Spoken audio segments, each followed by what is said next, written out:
আমরা কক্সবাজার ননিয়াছড়া ঘাট হতে জাহাজ কর্ণফুলী দিয়ে যাচ্ছি বাংলাদেশের একমাত্র প্রবাল দ্বীপ সেন্ট মার্টিন।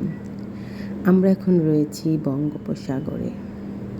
বঙ্গোপসাগরের নীল জলরাশি যে কারো মন ছুঁয়ে দিতে পারে। আমার এই বঙ্গোপসাগরের এই পাশ থেকে ওই পাশে দেখা যাচ্ছে সুগন্ধা কলাতুলি বীজগুলোকে।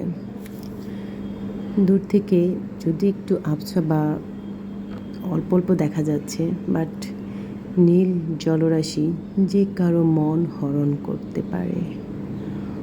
প্রকৃতি যে কি সুন্দর, প্রকৃতির প্রত্যেকটা পরতে পরতে লুকিয়ে রয়েছে সৌন্দর্য। শুধু দেখার অপেক্ষায়। সবাই ভালো থাকবেন, সুস্থ থাকবেন।